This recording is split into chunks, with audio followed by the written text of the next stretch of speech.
అమలు చేస్తుంది ప్రభుత్వం చూస్తుంటే మీరేం చెప్తారు? ఇప్పుడు తమిళనాడు, కర్ణాటక, తెలంగాణలో అనుభవం చూసిన తర్వాత ఆంధ్రప్రదేశ్లో ప్రభుత్వం సరే ఏడాది తర్వాతైనా అమలు జరుగుతుంది. దాన్ని స్వాగతించాల్సినటువంటి అంశమే. ఉమ్, ఇది డెఫినెట్ గా శ్రామిక మహిళలకి, అదేవిధంగా దిగువ మధ్య తరగతి మహిళలకి ఎంతో ఉపశమనం కలిగిస్తుంది. నెలకు కనీసం 1000 రూపాయల నుంచి 1200-1300 వరకు సగటున వాళ్ళకి మిగిలేటువంటి అవకాశాలు ఉన్నాయనేది ఉమ్, ఈ రాష్ట్రాల అనుభవం అంతా తెలియజేస్తా ఉంది. అందువలన ఆ మేరకు ఖచ్చితంగా వాళ్ళకి లబ్ధి చేకూరినట్లే. ఆ మేరకు ఆ మిగిలినటువంటి సొమ్ముని ఇతర కుటుంబ అవసరాలకి లేదా ఇతర సేవలు పొందటానికి లేదా వస్తువులు కొనుగోలు చేయడానికి ఉపయోగిస్తారు.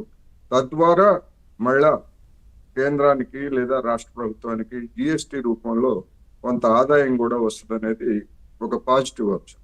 ఉమ్, అయితే తెలంగాణలో అనుభవం చూసిన తర్వాత బస్సుల సంఖ్యను పెంచాల్సినటువంటి అవసరం ఉందనేటువంటిది ఒకటి.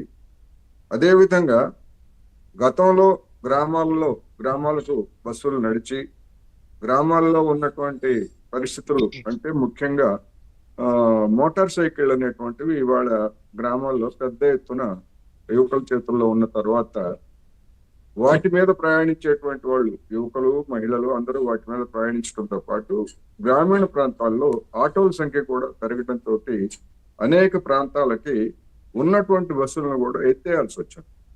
ఇప్పుడు మహిళలకి ఉచిత బస్సు పథకం ఏర్పాటు చేసిన తర్వాత ఆ సర్వీసులన్నింటినీ కూడా తిరిగి పునరుద్ధరించకపోయేట్లయితే ఈ పథకం అనేక గ్రామాలకి ఎలాంటి ఉపయోగం లేకుండా పోతుంది కనుక గతంలో ఏ సర్వీసులు అయితే నడిచాయో వాటన్నిటిని కూడా వెంటనే పునరుద్ధరించాల్సినటువంటి అవసరం ఉంది. దానికి అనుగుణంగా అదనంగా బస్సుల్ని కొనుగోలు చేయటం లేదా అద్దెకు తీసుకోవడం, అద్దెకు తీసుకున్నా కొనుగోలు చేసినా నడిపేది ఆర్టీసీ కనుక ఆ రాయితీ వర్తిస్తుంది. ఆ విధంగా చేయాల్సినటువంటి అవసరం ఉంది.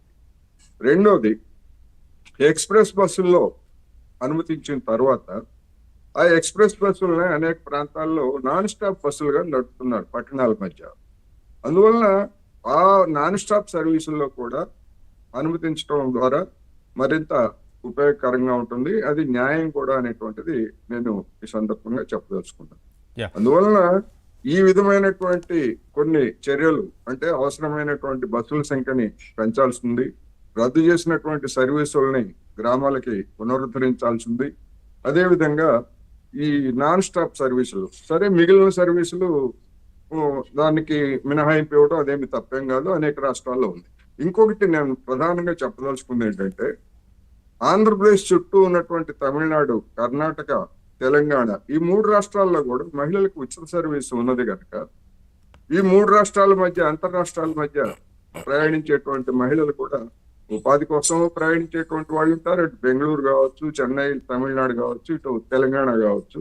అందువలన ఈ రాష్ట్రాల ఆర్టీసీలతో కూడా సంప్రదించి ఒక రాష్ట్రంలో ఉన్నటువంటి మహిళలు మరో రాష్ట్రానికి వెళ్ళడానికి కూడా ఒప్పందం చేసుకున్నట్లయితే అది మరింత సులువుగా ఉంటుంది.